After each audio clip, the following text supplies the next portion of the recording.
Fala galera, vídeo novo para vocês, certo? Estamos aí retornando às nossas aulas e nada melhor do que retornar com física. Bom, a gente vai começar com quantidade de calor latente. O que é quantidade de calor latente? Vai ser quando eu tenho a presença das mudanças de estado físico da matéria. O que significa isso? Bom, vamos supor que eu queira fazer com que o meu cubo de gelo se torne água líquida, por exemplo. Ou que a água líquida se torne vapor d'água. Isso exige uma certa energia. Por quê? Porque imagina, por exemplo, tanto no aquecimento quanto no resfriamento dessas moléculas, a gente imagina que toda vez que ela muda de estado, ela transita de um estado para o outro, o arranjo molecular delas muda, ou seja, as ligações se afastam ou se aproximam. E isso demanda energia. Eu preciso de energia para fazer isso mudar, certo? Então, assim, a primeira ideia é que a quantidade de calor latente, eu só vou utilizar calor latente quando eu tiver mudanças de estado, ou seja, ponto de fusão e ponto de ebulição ou ponto de vaporização, depende do que o seu exercício falar, certo? Bom, o que é esse L? É o calor latente, que seria a quantidade de energia que eu gasto por grama, certo, dessa molécula, para fazer ela transitar de estado. Então, por exemplo, o cara fala para você lá, o L da água, né, o calor latente da água, ele é 80 calorias por grama, né? Toda vez que eu quero transformar gelo em água, né, que eu falo que é o L de fusão, é 80 calorias por grama. Então, cada grama que você tem de gelo, para você passar para a água líquida, você gasta 80 calorias. Olha que interessante, beleza? E a mesma coisa serve para o joule por quilos, tá? Depende do exercício, depende do que ele quiser no exercício e depende das unidades que ele vai utilizar no exercício. Então é importante que vocês lembrem das conversões. Massa, caloria, beleza? Lembrar de caloria para joule, de grama para quilograma, não pode esquecer isso, ok? Ao longo dos exercícios que eu for desenvolvendo aqui com vocês, a gente vai utilizando essas conversões, ok? Bom, galerinha, seguinte. Então a gente vai cair na famosa equação do Q mole. O que é o Q mole? Eu estou dizendo que a quantidade de calor gasta ou na fusão, ou na ebulição, ou seja, na solidificação, vai ser a massa vezes o calor latente. Uma observação extremamente importante. Tá? No resfriamento, o L ele vai ser, que seria o calor latente, ele tem que ser menor que zero, ou seja, ele vai ser negativo. Aí você fala assim, mas por quê? Por que, cara? Por que negativo? Bom, existe uma resposta extremamente trivial.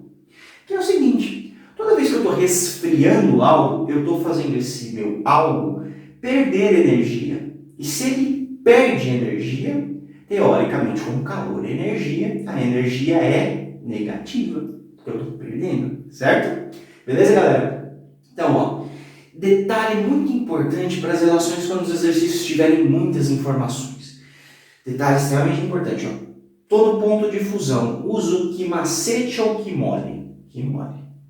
Não estou no ponto de fusão, estou apenas aquecendo em estado líquido, Q macete. Beleza? Estado líquido não, galera, perdão, estado sólido. Mudei para estado líquido, beleza, Q macete. Vou mudar para o estado de vapor, né? Ou estado gasoso. Beleza, legal. Então, antes você tem que passar por um Q mole para depois se tornar um Q macete. Isso é extremamente importante, essa relação gráfica, para a resolução dos problemas mais para frente, ok? Então, essa parte de calorimetria, ela acaba se tornando fácil se você entende certinho esse lance aqui de quando utilizar o Q macete e quando utilizar o Q mole. O Q macete, eu não tenho mudança de estado físico da matéria. Q mole, mudança de estado físico da matéria. Beleza, galera? Galera, vamos à resolução dos exercícios e a gente vai tirando as dúvidas, beleza?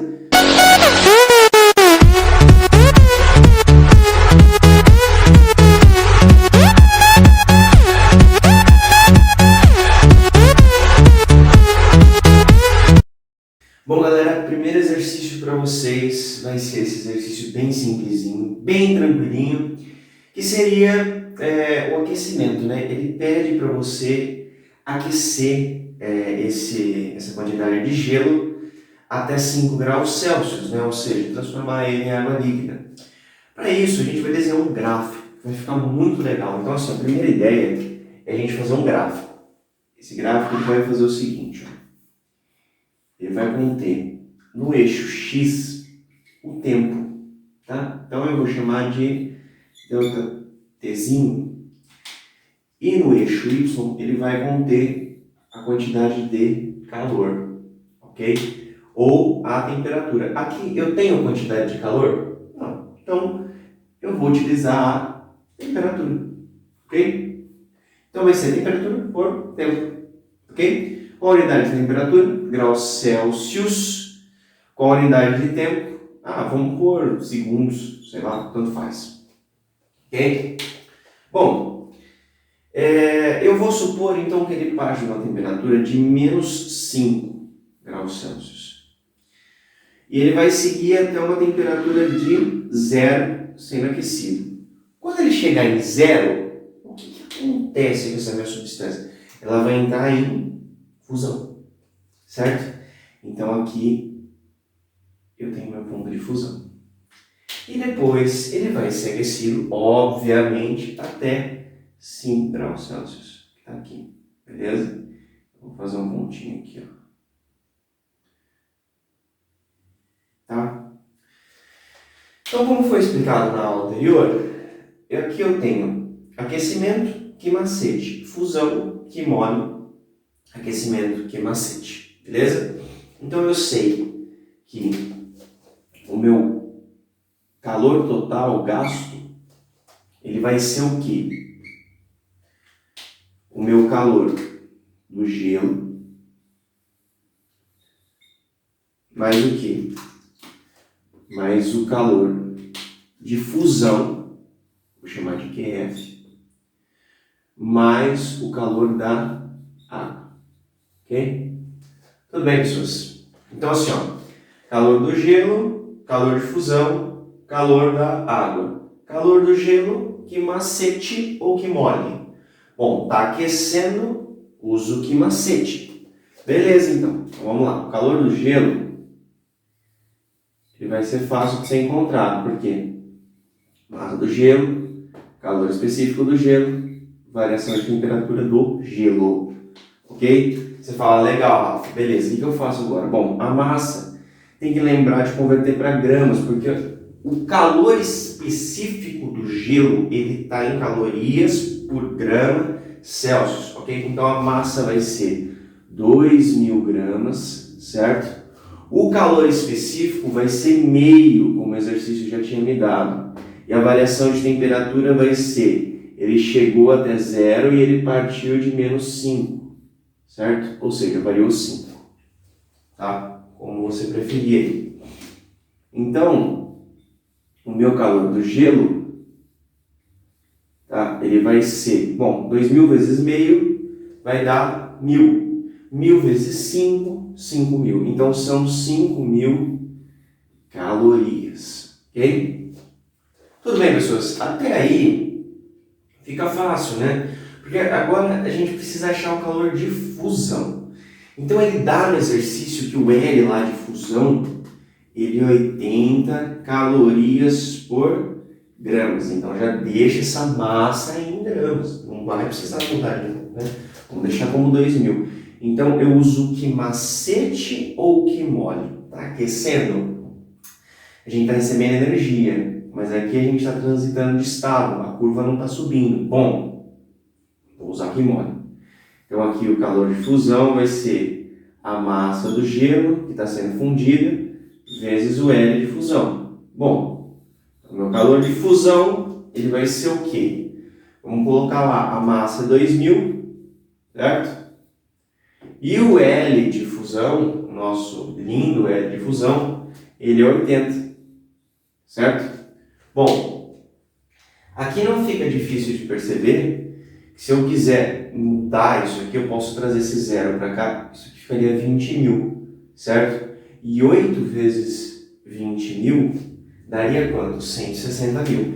Então aqui vai ficar que o QF é 160 mil calorias. Tomem cuidado aí com as continhas, ok?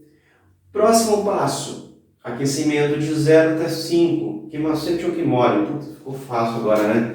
É o que macete. Então, o calor da água, ele vai ser o quê? Bom, a massa da água, calor específico da água, variação de temperatura da água. Olha que legal.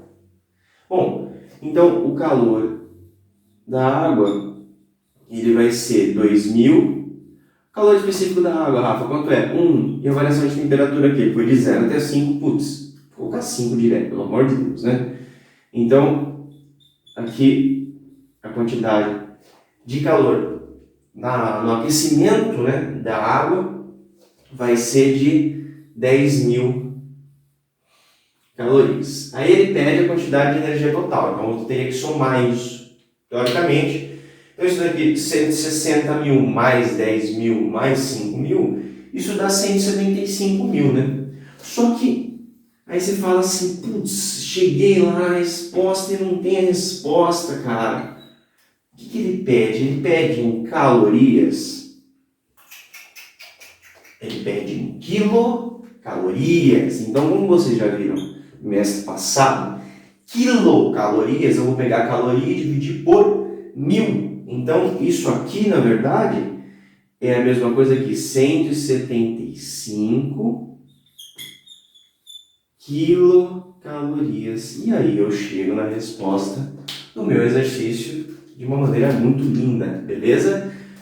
Vamos pro próximo?